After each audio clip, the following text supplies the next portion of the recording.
ಈಕ್ವಾಲಿಟಿಗೋಸ್ಕರ ಕ್ರಮ ಕೈಗೊಳ್ಳಬೇಕು. ಅಂದ್ರೆ ಲಿಂಗ ಸಮಾನತೆಗೋಸ್ಕರ ಎಲ್ಲರೂ ಕ್ರಮ ಕೈಗೊಳ್ಳಬೇಕು. Measures have to be taken, preventive measures have to be taken in order to bring what equality, gender equality. ಇದು ಧ್ಯೇಯವಾಕ್ಯ ಇದು. ಈಗ ನಾನು ನನ್ನ ವಿಚಾರಗಳನ್ನ ನಿಮ್ಮ ಮುಂದೆ ಮಂಡನೆ ಮಾಡೋಕ್ಕಿಂತ ಮುಂಚೆ ಇಬ್ರು ಮೇಡಮ್ ಅವರು ವಿವರವಾಗಿ ಮಾತಾಡಿದ್ದಾರೆ. ಅವರು ನಮಗೆ ಲಿವಿಂಗ್ ಎಕ್ಸಾಂಪಲ್ಸ್ ಅನ್ನ ಕೊಟ್ಟಿದ್ದಾರೆ. ಅವ್ರದೇ ಆದ examples, they are the living examples, they are the living legends ಅಂತ ನಾವು ಇವಾಗ ಹೇಳ್ಬೋದು. ಯಾಕೆಂತಂದ್ರೆ ನಮ್ಮ ಚಂದ್ರಕಲಾ ಮೇಡಮ್ ಅವರು ತಮ್ಮ ಲೈಫಲ್ಲಿ ಆಗಿರುವಂತಹ ಇನ್ಸಿಡೆಂಟ್ಸ್, ಅದೇ ರೀತಿ ಭಕ್ತುಲಾ ಮೇಡಮ್ ಅವರು ತಮ್ಮ ಲೈಫಲ್ಲಿ ಆಗಿರೋ ಇನ್ಸಿಡೆಂಟ್ಸ್, ಅವರು ಲೈಫಲ್ಲಿ ಮಾಡಿದಂಥ ಸ್ಟ್ರಗಲ್ಸ್ ಏನೋ ಅಂತ ನಮ್ಮ ಜೊತೆ ಶೇರ್ ಮಾಡ್ಕೊಂಡಿದ್ದಾರೆ.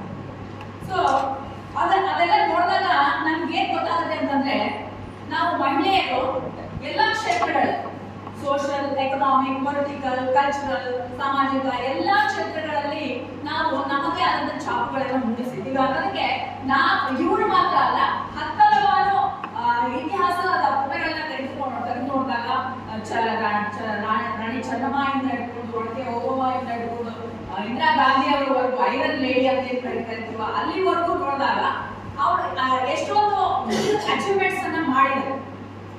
ಹಾಗಾದ್ರೆ ಈ ಅಚೀವ್ಮೆಂಟ್ಸ್ ಹಾಗಾದ್ರೆ ಮೊದಲ ಪರಿಸ್ಥಿತಿ ಹೇಗಿತ್ತು ಹೆಣ್ಮಕ್ಳದು ಅಂತಂದ್ರೆ ಎಷ್ಟು ಚಿಂತಾಜನಕವಾಗಿತ್ತು ಅಂದ್ರೆ, ಸತಿ ಸಹಗಮನ ಅನ್ನೋ ಪದ್ಧತಿ. ಸತಿ ಸಹಗಮನ ಪದ್ಧತಿ ಏನಪ್ಪಾ ಅಂತಂದ್ರೆ, ಗಂಡ ಸತ್ತೋದ್ರೆ ಹೆಂಡತಿ ಕೂಡ ಬೆಂಕಿಯಲ್ಲಿ ಹಾಕಿದ್ದು ಸತ್ತೋಗ್ಬಿಡ್ಬೇಕು, ಅವಳಿಗೆ ಜೀವಿಸೋ ಹಕ್ಕು ಯಾವುದೇ ಇಲ್ಲ. ಇದು ಏನಿದೆ ತುಂಬಾ ಅಮಾನವೀಯವಾಗಿದೆ, ಕ್ರೂರವಾಗಿದೆ ಅಂತೇಳಿ ರಾಜಾ ರಾಮ್ ಮೋಹನ್ ರಾಯ್ ಅವರು ಏನ್ ಮಾಡ್ತಾರೆ, ಚಳುವಳಿಗಳನ್ನ ಮಾಡಿ ಬ್ರಿಟಿಷ್ ಸರ್ಕಾರಕ್ಕೆ ರೆಕಮೆಂಡೇಶನ್ ಮಾಡಿದಾಗ ಬ್ರಿಟಿಷ್ ಸರ್ಕಾರ ಒಂದು ಕಾನೂನು ತಂದು ಆ ಒಂದು ಅನಿಷ್ಟ ಪದ್ಧತಿಯನ್ನ ಹೋಗಲಾಡಿಸ್ತಾರೆ. ಆಯ್ತಾ, ಇದು ಒಂದು ವಿಚಾರ.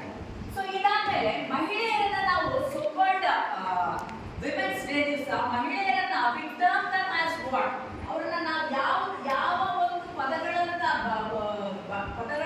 Category ತರ್ತೀವಂದ್ರೆ, they are considered as marginalized groups, they are considered as vulnerable groups. Marginalized groups, vulnerable groups ಅಲ್ಲಿ ಮಹಿಳೆ, ಮಕ್ಕಳು ಮತ್ತೆ ಏನೇನೋ ಎಷ್ಟೊಂದು ಲಿಸ್ಟ್ ಇದೆ. ಮಹಿಳೆ ಕೂಡ ಅದರಲ್ಲಿ ಒಬ್ಬಳು.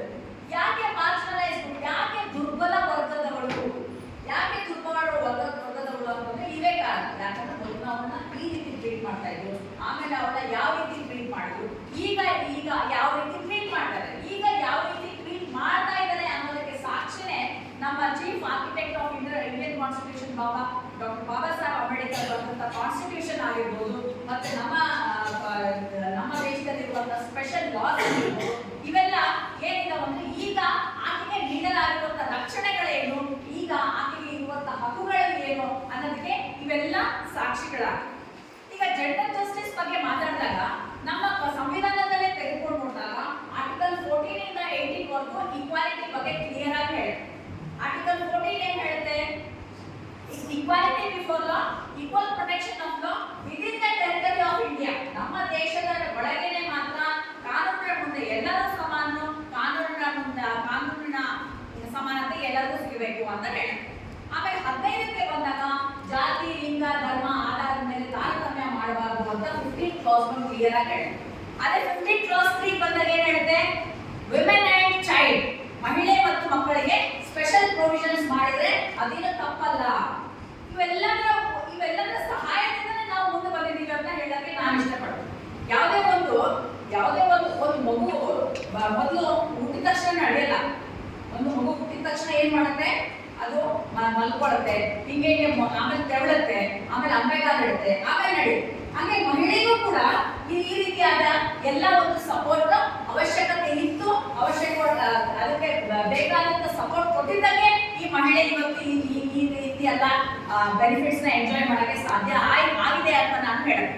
ಸೊ ಯಾಕೆ ನಾನು ಮಹಿಳೆ ಬಗ್ಗೆ ಎಂಫಸೈಸ್ ಮಾಡ್ತೀನಿ ಅಂದ್ರೆ, ಇವತ್ತು ಮಹಿಳೆ ದಿನ ಇರೋದ್ರಿಂದ ನಮಗೆ ಬೆನಿಫಿಟ್ಸ್ ಕೊಟ್ಟ ಸಪೋರ್ಟ್ ಮಾಡಿದವ್ರನ್ನ ನಾವು ನೆನೆಸ್ಕೊಳ್ಳೋದು ಅತಿ ಅವಶ್ಯಕ ಕೂಡ ಇದೆ ಅಂತ ನಾನು ಹೇಳ್ತೀನಿ.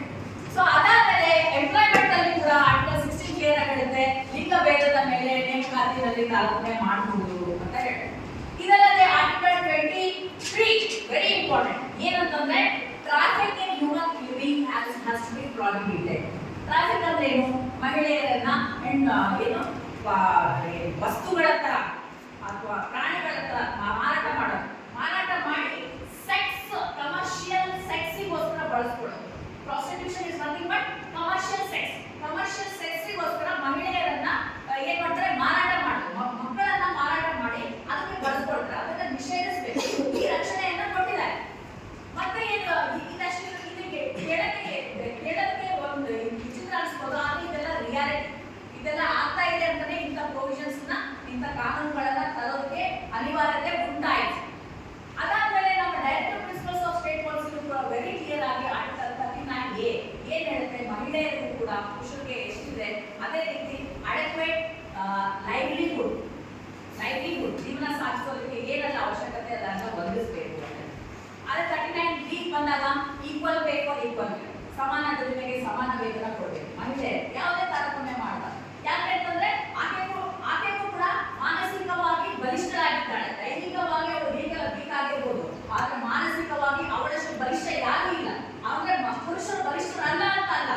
ಅಂದ್ರೆ ಮೇಡಮ್ ಹೇಳಿದಾಗ ಅಪಿಯರೆನ್ಸ್ ಅಲ್ಲಿ ನಾವು ಹುಟ್ಟಿದಾಗ ಮೇಲ್ ಫಿಮೇಲ್ ಆಗಿ ಹುಟ್ಟಿವೆ ಹೊರತು ಏನು ಮಾನಸಿಕವಾಗಿ ಆಗಲಿ ಕಾನ್ಶಿಯಸ್ಲಿ ಆಗಲಿ ಬೆಳಿಬೇಕಂತಂದ್ರೆ ಯಾರಾದ್ರೂ ಬೆಳಿಬೋದು, ಹೆಣ್ಣಾದ್ರೂ ಬೆಳಿಬೋದು, ಗಂಡಾದ್ರೂ ಬೆಳಿಬೋದು. ಅದಕ್ಕೆ ಯಾರು ಹಿಂದೆ ಹಾಕೋ ಅವಶ್ಯಕತೆ ಇಲ್ಲ ಅಂತ. So everyone has to overcome the struggles they have got in their life ಅನ್ನೋದು ಮುಖ್ಯವಾಗಿ ತಿಳಿದು ಬರುತ್ತೆ.